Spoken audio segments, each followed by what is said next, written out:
एक दुखी आदमी सुखी होने की यात्रा में निकलता है, एक अधूरा आदमी पूर्णता की यात्रा में निकला हुआ।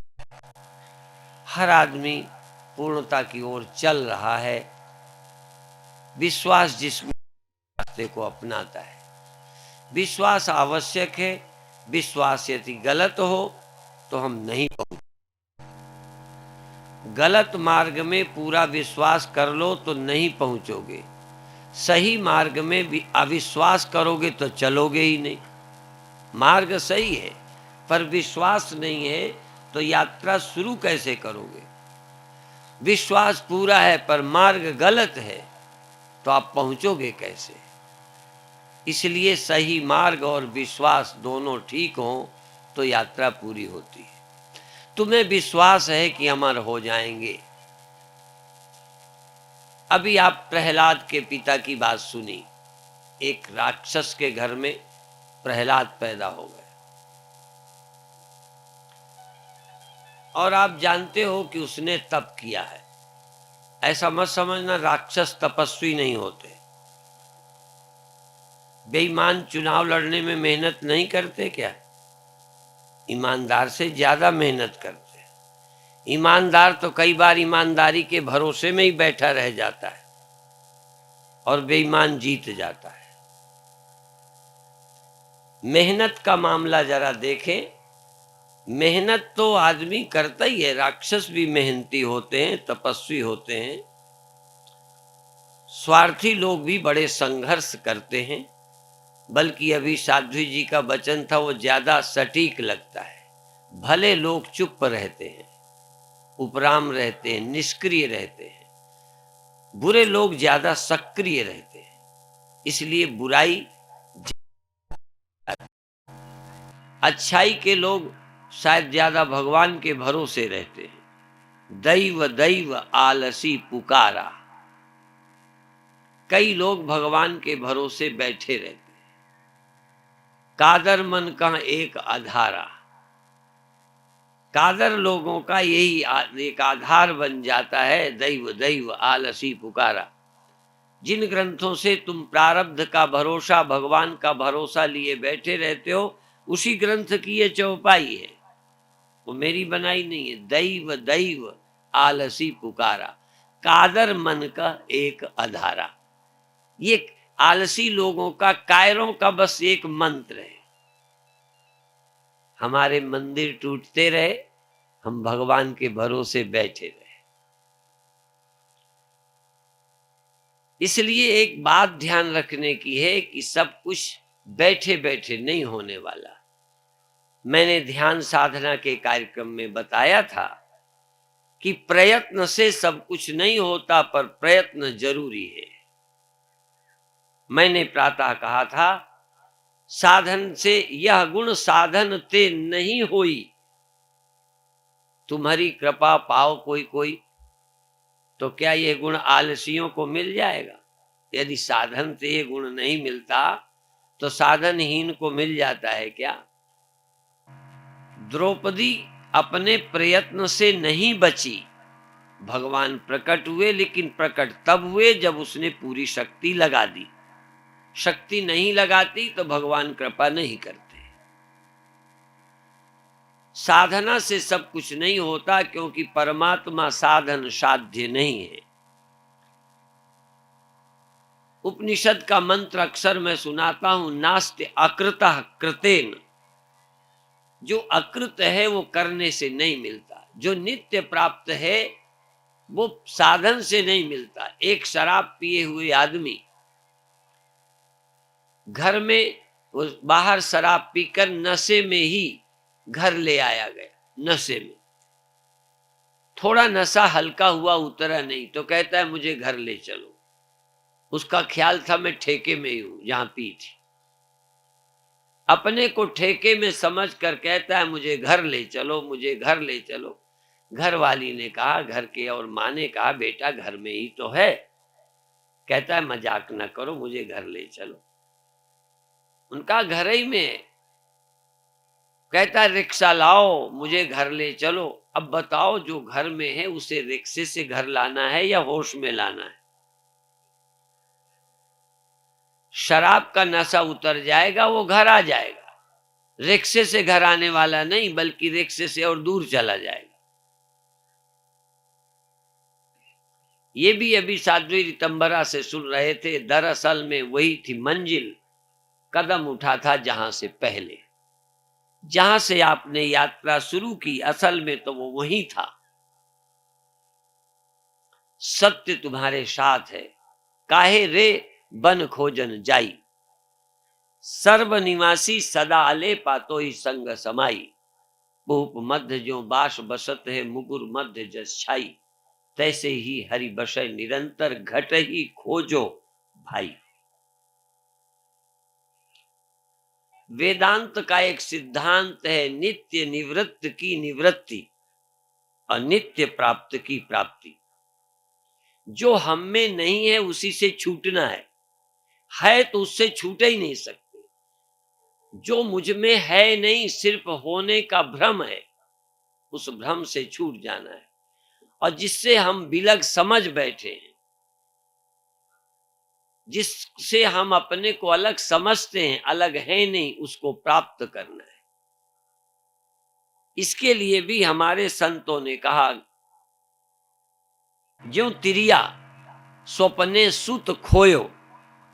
जैसे किसी स्त्री ने अपना बेटा स्वप्न में खो दिया और अपने साथ लेटाए है, अपने साथ ही सोया है बच्चा, नींद आ गई, नींद में बच्चा खो गया है।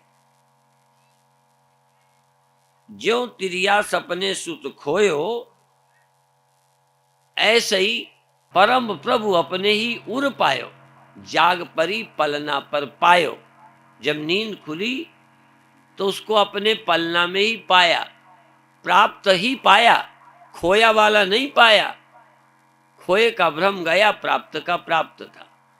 जाग पड़ी पलना पर पायो, ना कहूं गयो ना आयो। परम प्रभु अपने ही उर पायो। तुम ये समझते होगे कि हम लोग वेदांती हैं या कोई वेदांती है। भारत का कोई भी पहुंचा हुआ संत, चाहे वो भक्त मार्गी हो, चाहे योग मार्गी हो, चाहे ज्ञान मार्गी हो, सबने ये माना है कि वो हमारे पास है। किसी ने नहीं माना कि दूर है। फिर भी भारत के हर खोपड़ी में धंसा है, परमात्मा ऊपर रहता है। कितना समझाया, एक भी साधु नहीं कहता ज्ञानी भगत, वो अपने उर में कहता है। भूल गए हैं, भ्रमित हैं, स्वप्न में हैं। और कोई ज्ञानी नहीं कहता कि आत्मा मरने वाली है, फिर भी हम मरने वाले। हम सब ये समझ रहे हैं मरने वाले। और ये बात नहीं है कि संतों को मालूम नहीं था, संतों को मालूम है कि तुम अविनाशी होते हुए मर रहे हो। तुम बोध स्वरूप हो, फिर भी अपने को अज्ञानी समझ रहे हो। इस भ्रम को तोड़ने के लिए गुरु होता है। गुरु कोई अप्राप्त वस्तु नहीं देता।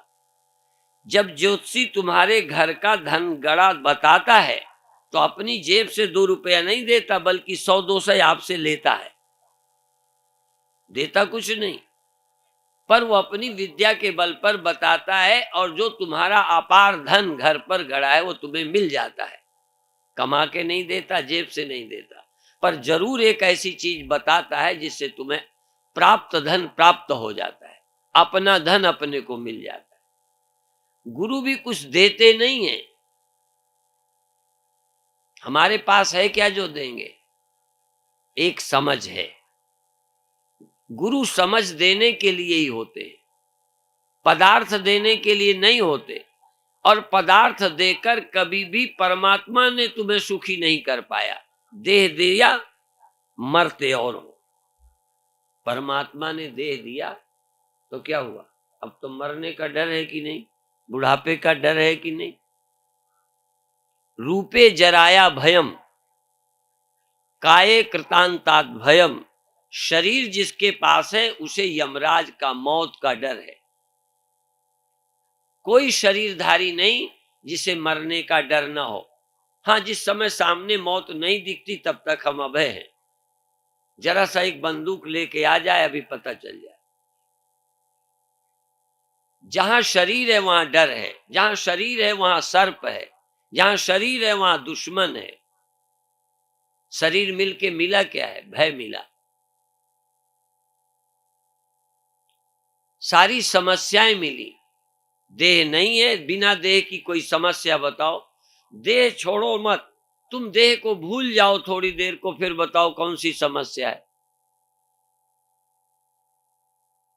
क्या दुख है?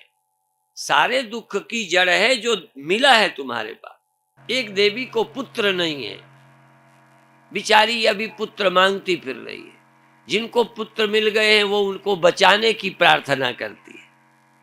एरिया बड़ा खराब है, पढ़ने जाता है तो खतरा है, बच्चे को लोग उठा ले जाते हैं, फला तरह के रोग यहाँ फैल गए हैं।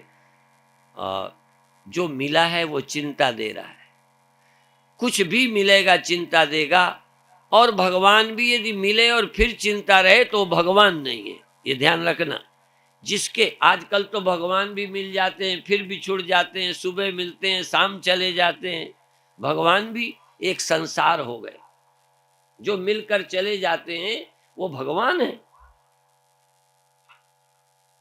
भगवान दिख जाते हैं फिर 6 महीने से दिखे नहीं। अब ये मूर्ख आदमी को तो रोज लोग भगवान मिला रहे हैं। भगवान मिलते हैं, थोड़ा आनंद मिलता है, फिर रोते फिरते हैं। जैसे लड़का हो गया फिर महाराज आशीर्वाद दो, डॉक्टरों ने जवाब दे दिया है। साध्वी रितंबरा के यहाँ एक बच्चा बहुत छोटा, जिसके बचपन से ही वो हृदय में कोई छेद था। बताओ, जन्मते। मैं ये नहीं कहता जिम्मेदारी नहीं समझनी चाहिए, जिम्मेदारी समझो, पर बचा लोगे क्या? आपके हाथ में है। अच्छा, आपके हाथ में है तो अपने को बचाओ, परिवार को बाद में देखेंगे।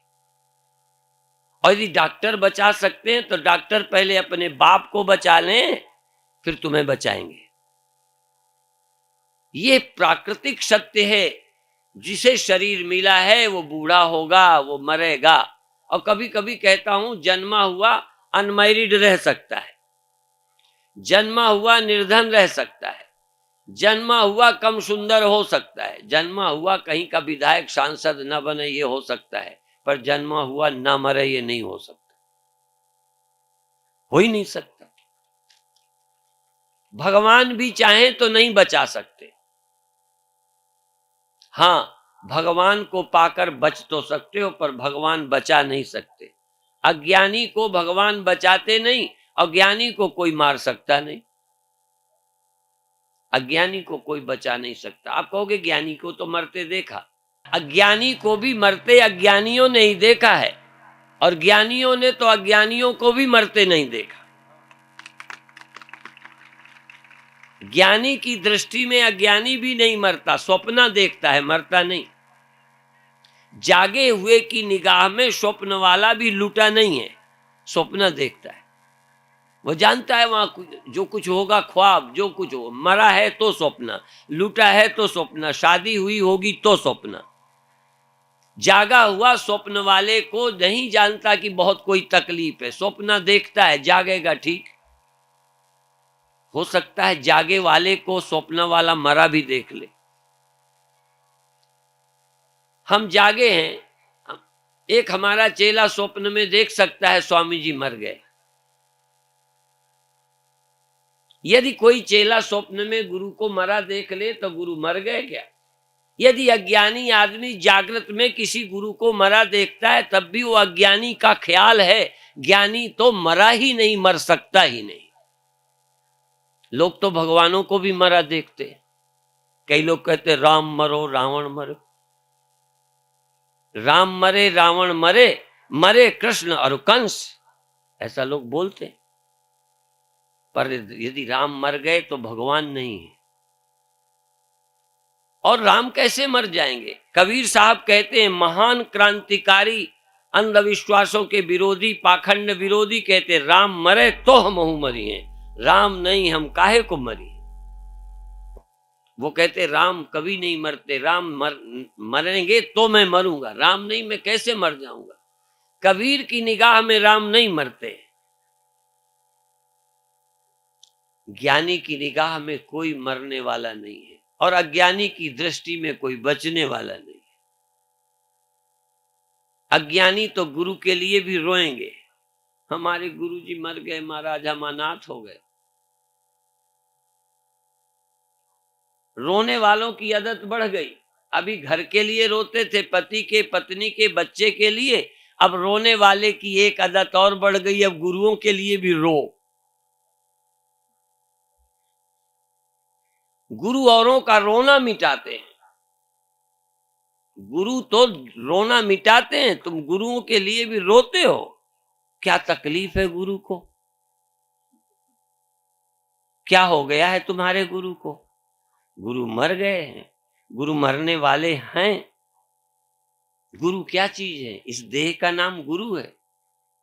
गुरु को मानस जानते ते नर कहिए अंध, यहां दुखी संसार में बाहर यम के फंद। गुरु किया है देह को, गुरु किया है देह को, सतगुरु चीन्हा नाई। देह को गुरु बनाया है, सतगुरु को जानते नहीं क्या होता है सतगुरु। ऐसे ही देह को कोई भगवान मानते हैं, भगवान को जानते नहीं। यदि कबीर देह को राम मानते होते तो ये कह नहीं सकते राम मरे तो हम मरे। कबीर जैसे क्रांतिकारी, वो कहते हैं सब जग अंधा, मैं क्या समझाऊं। ये तो आंखें खत्म है लोगों की, देखते ही कुछ नहीं। जो सत्य है उसको देख नहीं रहे, सत्य की तरफ आंखें बंद हैं। भगवान श्री कृष्ण ने गीता में कहा, या निशा सर्वभूतानाम तस्याम जागृति संयमी, यस्याम जागृति भूतानि सा निशा पश्यतो मुने। या निशा सर्वभूतानाम, जो सब जीवों के लिए, सब प्राणियों के लिए रात है। यश भूतानि सा निशा पश्यतो मुने, जो ज्ञानियों के, जो अज्ञानियों के लिए दिन है वो ज्ञानियों की रात है, और जो ज्ञानियों का दिन है वहां अज्ञानियों की रात है। अर्थात जैसे सोए हुए को स्वप्न दिखता है, जागे वाले को स्वप्न दिखता नहीं। स्वप्नों के लिए जागे वाला सोया है और जागे वाले के लिए स्वप्ने वाला सोया है। संसारियों की निगाह में ज्ञानी और ज्ञानियों की निगाह में अज्ञानी सोए हुए हैं। या निशा सर्वभूतानाम, सब प्राणियों के लिए रात है। रात क्या है? जगत दिखता है, जगदीश नहीं दिखता। जगदीश की तरफ नींद है। भाई नींद में भी क्या होता है? नींद का मतलब जिसको यह जगत दिखाई देना बंद हो गया, स्वप्न देख रहे हैं। स्वप्न दिख रहा है, जगत नहीं दिख रहा, इसीलिए सोया बोलते हैं। ऐसे ही किसी को सत्य परमात्मा नहीं दिखता, जगत दिखता है, इसलिए सोए हैं। सोने की परिभाषा है कि जो सच्चा हो वो न दिखे और झूठ दिखने लग जाए। स्वप्न में क्या होता है? दिखता है या दिखता नहीं? सपने में भी तो दिखता है, पर यह वाला जगत नहीं दिखता। जो कम से कम भौतिक है, जो कम से कम सत्य है, चाहे वो पूर्ण न सही, आपेक्षिक सही, जो ये सत्य है इधर तो सोया है और स्वप्न देख रहा है। इसलिए जैसे स्वप्न वाला सोया है और स्वप्न की तरफ जागा है, जगत की तरफ सोया है, और जागने वाला इधर की तरफ जागा है, स्वप्नों की तरफ सोया।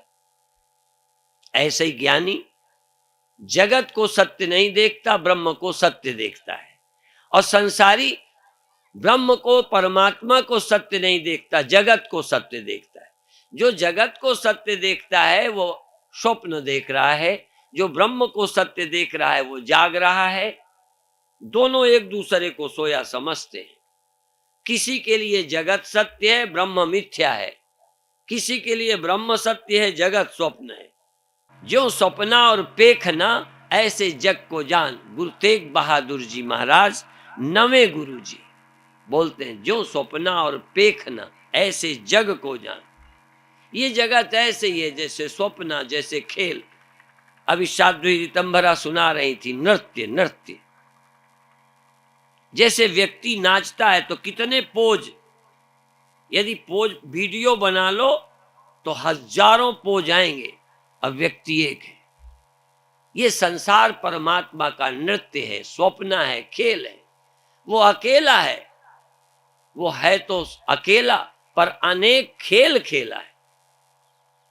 वो अकेला अनेक खेल खेलता है। यहां खेलने वाले देखो, नाटक दुनिया में अनेक होते हैं और अनेक नाटक करते हैं। एक आदमी सारे पार्ट अदा नहीं करता।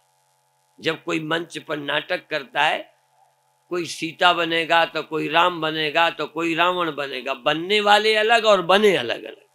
यहां बनने वाला अकेला और सब कुछ बनता है। ये नाटक बड़ा विचित्र है।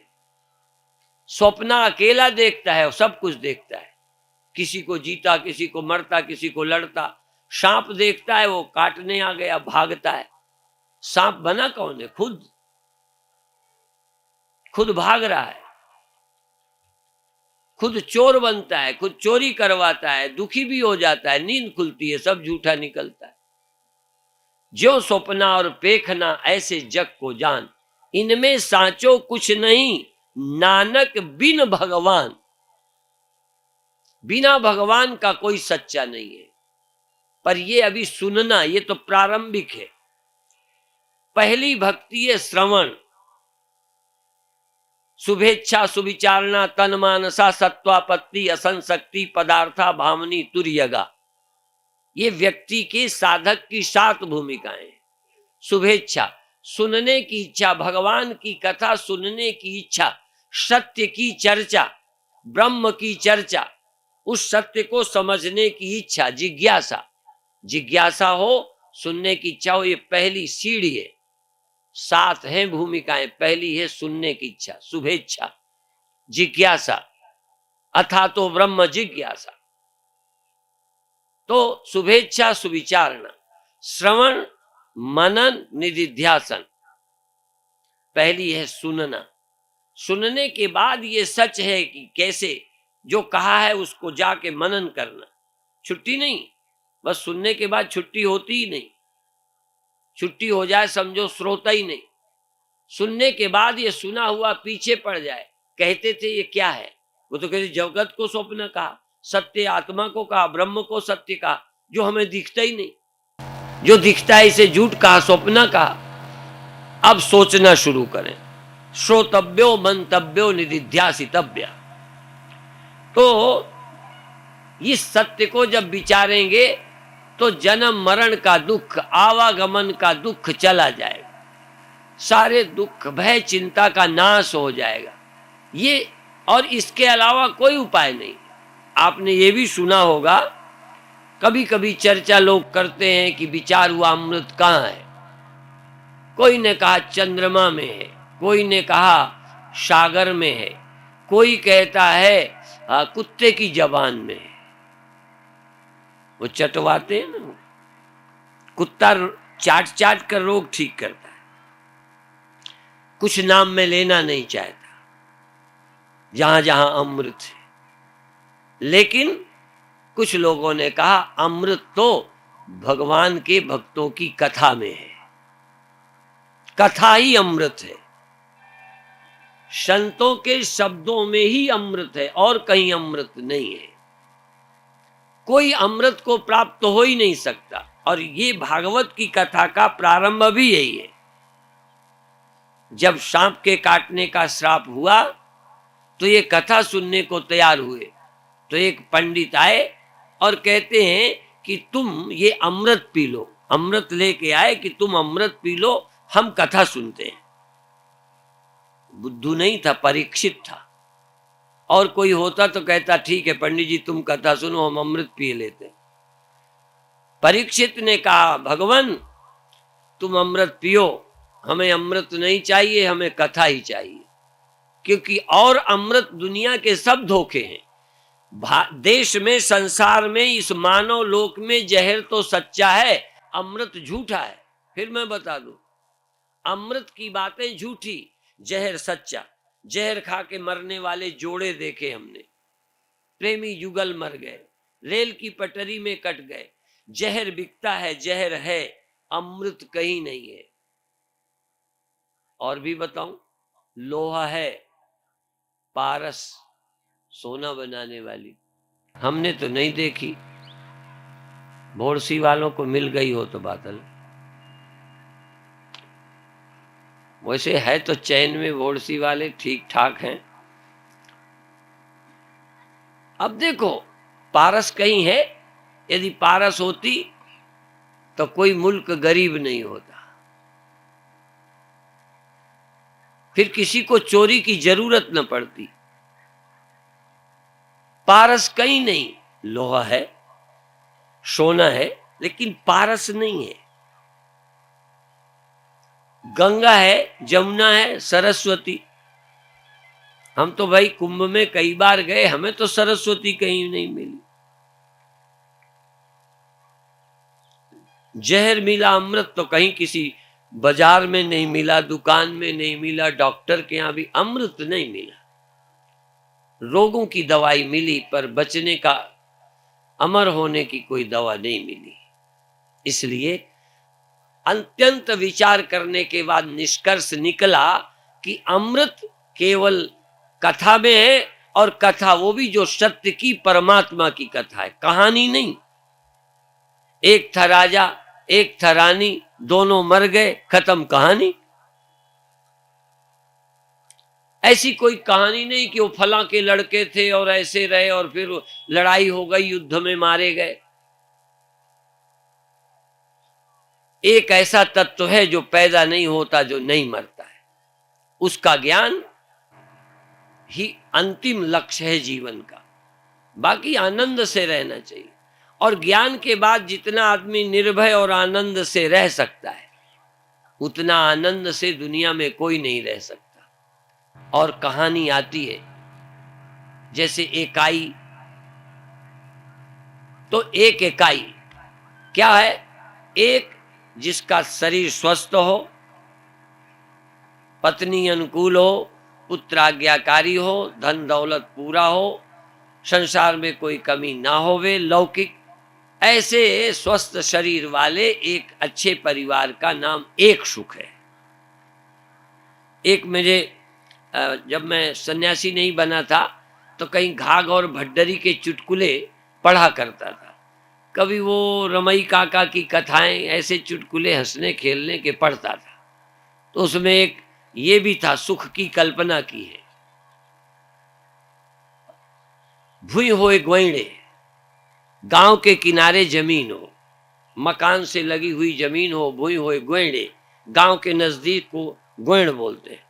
भूमि, देहाती में भुई जमीन, भूमि हो गोइड़े, हर होए चार, घर होए ग्रेथिन, गौ दुधार, उड़द की दाल, जड़हन का भात, गागल नींबुआ और घिउतात, सहरस खंड, दही जो होए, बांके नैन परोसे जोए, कहाँ घाघ तब सब ही झूठा, वहां छोड़ याही बैकुंठा। एक सुख की कल्पना, ये सुख की इकाई है। एक सुख ज्यादा से ज्यादा, इससे 100 गुना सुख राजा का होता है। एक मनुष्य के, जिसको ये सब कुछ है, उसके सुख से 100 गुना राजा का होता है, और राजा से 100 गुना चक्रवर्ती राजा का होता है। चक्रवर्ती राजा से 100 गुना इंद्र का होता है, और इंद्र से 100 गुना विष्णु का होता है, और जो सुख विष्णु को होता है वही ब्रह्मज्ञानी को होता है। यह है ब्रह्मज्ञानी का। कोई राजा बनने को ब्रह्मज्ञानी नहीं तरसता। राजा जरूर ब्रह्मज्ञानी होने को तरस सकता है। इंद्र इच्छा कर सकता है ज्ञान के लिए, ब्रह्म पाने के लिए। इंद्र होने के लिए कोई साधु ज्ञानी नहीं तड़पता है। जो सुख विष्णु को प्राप्त होता है, साक्षात नारायण को, वही सुख ब्रह्मज्ञानी को प्राप्त होता है। और यदि उसे कुछ होने की ललक है तो वो ज्ञानी नहीं है। कहीं को तो प्रधान और मुखिया ही बनने की ललक लगी पड़ी है, कहीं का टिकट ही मिल जाए, जीते चाहे नहीं, कम से कम नाम तो होगा कि चुनाव लड़े थे। एक आदमी बोला, मैं तो इंदिरा गांधी के खिलाफ चुनाव लड़ा था। कोई कहता मैं फलाने के खिलाफ लड़ा था। ने कहा हारे थे जीते, कहने उसकी बात मत पूछो, तो लड़े थे बस, और जीते होते तो बोला ही देते, वो तो हमको पता ही है। फिर भी हमने आग लगाने के लिए पूछा क्या हुआ था, हार गए थे। हार जाने में भी गौरव है, फला से लड़े थे। मूर्खों की कोई कमी थोड़ा है। ये दुनिया मूर्ख ना होती तो दुनिया नर्क ना होती। इस धरती को स्वर्ग यदि बनाना है तो पहले ज्ञानी बनना है। ज्ञानी स्वयं ही इस धरती पर स्वर्ग को भी नकारता है, स्वर्ग जाने की इच्छा भी नहीं करता, बल्कि इंद्र घबराया उड़ान चौपाई तो आप सुन चुके हो। सूख हाड़ लय भाग सठ, स्वान निरख मृग राज। शेर को देखकर कुत्ता डर गया, सूखी हड्डी लिए था कि शेर ले न ले। शेर कभी सूखी हड्डी लेता है, पर कुत्ते को डर है। ऐसे ही इंद्र को डर है कि कोई संत समाधि में ध्यान में मग्न है, दिनेशानंद जी महाराज के समान तपस्या करता हो, तो इंद्र को घबराहट होती है कि अगले बार मेरा बेड़ा गर्क होने वाला है, यही आ जाएंगे। और इन्हें क्या जरूरत इंद्रासन की, पर डर लगता है। मैंने कल परसों कहा था कि यदि क्षेत्र में कोई सेवा करना शुरू करे तो कई लोगों को डर लगता है अगले बार टिकट इसी को मिलेगा, मेरी छिन जाएगी, इसलिए पहले से उसकी निंदा शुरू करता है। दूसरे की निंदा के पीछे भी रस है इस बात का कि आगे बढ़ जाएगा। आगे बढ़ता देख ना पाने के कारण ही निंदा आदमी करता है, और क्या निंदा का प्रयोजन है। अरे अरे ऐसे महात्मा, अरे तुम्हारा क्या बिगड़ेगा, तुम क्यों कहते हो, माने मैं श्रेष्ठ हूं वो रद्दी है। मनुष्य अहंकार में दबा है, अहंकार मुक्त हो जाए तो फिर बंधन ही क्या है, अंतिम बंधन अहंकार है। इसलिए अविद्यास्मिता राग द्वेष अभिनिवेश, 5 क्लेश, पंच ग्रंथों ने 5 दुख बताए हैं। अविद्या अर्थात परमात्मा का अज्ञान, ब्रह्म का अज्ञान, आत्मा से अपरिचित होना अविद्या, और उसके कारण पैदा हुआ एक बुलबुला अहम, अहंकार, अस्मिता। राग और द्वेष और अभिनिवेश, इनमें अपनापन, पदार्थों में अपनापन, अभिनिवेश, यही 5 क्लेश है। इन 5 क्लेशों को हटा दे तो दुख नाम की चीज नहीं है दुनिया में। मैं और मोर तोर तय माया, जे बस कीने जीव निकाया। संपूर्ण दुखों का कारण अज्ञान और अविद्या है। इस अज्ञान अविद्या का नाश, ये मत समझो कि हम पढ़े नहीं हैं, हम भी पढ़े नहीं हैं। मैं बोलता हूं तो तुम्हें लगता होगा कि स्वामी जी बड़े विद्वान हैं। कई लोग तो कहते हैं, पढ़े लिखे कई कहते हैं स्वामी जी बड़े विद्वान हैं। मैंने कहा मैं जानता हूं जितना विद्वान, मुझे ठीक से हिंदी नहीं आती, ठीक से इंग्लिश तो बिल्कुल ही नहीं आती, थोड़ी सी संस्कृत की कुछ लाइनें आती हैं, 2-4 श्लोक याद कर लिए हैं, कुछ नहीं आता। पर मेहनत एक बात में की है, क्योंकि यदि मैं सत्य नहीं बोलूंगा तो भी गड़बड़ है। जहां ये सत्य बोलता हूं दिखावा नहीं है, तहां उस सत्य के लिए हमने पूरा जीवन लगा के समझा है, उसमें कोई संदेह नहीं है। और तुम्हें भी चाहता हूं कि तुम समझ सकते हो, उस सत्य के समझने में कोई बाधा नहीं। हाँ, दुनिया के लोग तो बाधा हैं, अज्ञानी गुरु भी बाधा है, गुरु भी बाधा बनते आए हैं, और यदि बना लिया है नहीं गुरु के लायक तो वो भी बाधा ही हैं। बनाया हुआ गुरु जो गुरु के योग्य नहीं है वह भी बाधा है तुम्हारे ज्ञान में। मेरे गुरु कहते थे कन थुक्का गुरु जगत में, कन थुक्का, कन फुक्का, ऐसे बोल, कन फुक्का, कन थुक्का। जब फूकते हैं कान में तो थूक तो निकलता ही निकलता है। शीशे में फूक के देखो, शीशा खराब हो जाएगा। कन फुक्का गुरु जगत में, राम मिलावन और। कान फूकने वाले गुरु कपड़ा डाल के कान में धीरे से कान में कह दिया कुर, तुम चेला हम गुर। ये मंत्र देने का कान में नहीं। यद्यपि कहा जाता है फुरे मंत्र जब करे दुराऊ, लेकिन परमात्मा की कथा युद्ध के मैदान में कृष्ण सुना रहे हैं, अर्जुन सुन रहा है। दोनों तरफ की सेनाएं खड़ी हैं, वहां ऐसे गीता सुनाई जा रही है। ज्ञान कोई कान में सुनाने वाली बात नहीं है। यद्यपि सब कुछ कान से ही सुना जाता है, फिर कपड़ा डाल के कान में सुनाने का क्या मतलब? जितनी गोपनीय वस्तुएं उनमें ज्यादातर पाप होता है, बुरा नहीं मानना। गोपनीयता पाप की जड़ है और इसमें बहुत बड़ी चालाकी है। एक बार एक पेशेंट बहुत ज्यादा बीमार था, बचने के आसार नहीं थे, वो बहुत घबरा रहा था। तो मैंने उसके कान में कहा कि तुम मेरा मंत्र किसी को मत बताना, जो मैं कहता हूं पर सच्ची बात है, कहना नहीं किसी। और कान में कह दिया कि तुम नहीं मर सकते, तुम किसी कीमत पर नहीं मरोगे। यदि डॉक्टर जवाब दे देंगे तो भी नहीं, और तुमको खाट से उतारकर जमीन में रख दें, यहां तक ले करके कंधे पर तुम्हें वहां भी ले जाएं जलाने की जगह, तब भी तुम जी जाओगे, बच जाओगे, तुम मर नहीं सकते, पर किसी को बताना नहीं।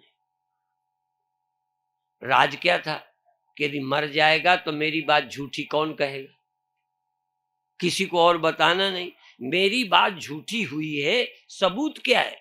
क्योंकि उसके सिवा मालूम नहीं, वो तो चला ही बसा। किसको कहेगा कि गुरुजी झूठे हैं? और बच जाएगा तो ताल ठोक ठोक के कहेगा, मेरे गुरुजी ने कहा था तू यदि लकड़ियों पर रखकर आग लगाई जाएगी तो वहां से भी मैं बचा लूंगा। बच जाएगा तो ऐसे है ना, बढ़िया गुरु मंत्र।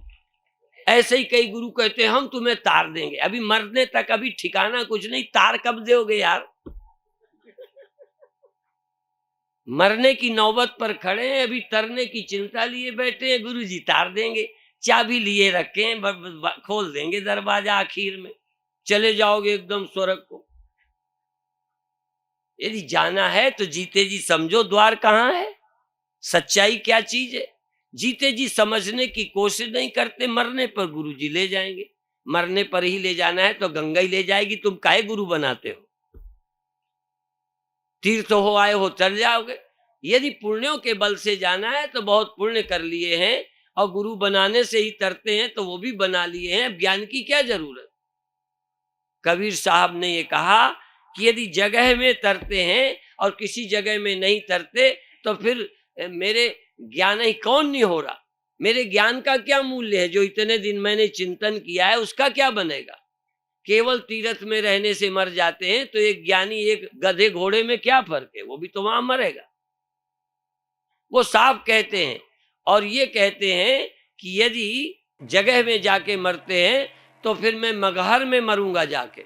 सारे जीवन से ही काशी, सारे जीवन से ही काशी, मरन गए मगहर की पार्टी। कबीर साहब काशी में रहे और मरने मगहर गए, जहां लोग नहीं तरते। कहने लगे मैं देखता हूं कैसे नहीं तरता। है हिम्मत? तुमको कह दिया जाए इधर को पेशाब करोगे तो तरोगे नहीं, तो तुरंत इधर को करोगे कि कहीं गड़बड़ ना हो जाए। इधर को पैर फैला के मरेंगे, या वहां मरेंगे तो तरेंगे, यहां मरेंगे तो नहीं तरेंगे लोग। तो तुम यही तारीखें ढूंढते रहो, जगहें ढूंढते रहो। कबीर साहब तो वहां जाकर शरीर छोड़ने गए कि मैं देखता हूं कैसे नहीं तरता, तरा तराया हूं, अब क्या हो जाएगा? जिसका रिजल्ट आ गया, पास हो गया, अब दोबारा कौन फेल कर देगा? जो सुप्रीम कोर्ट से फैसला हो गया, हाई कोर्ट से नहीं, सुप्रीम कोर्ट से फैसला होगा, अब क्या होगा? इसलिए जो मुक्त हो गया है उसको अब बंधन में डालने वाला कौन? और ये निर्बंधावस्था जीते जी प्राप्त करनी चाहिए। आज मैं इतना ही कहकर समाप्त करता हूं।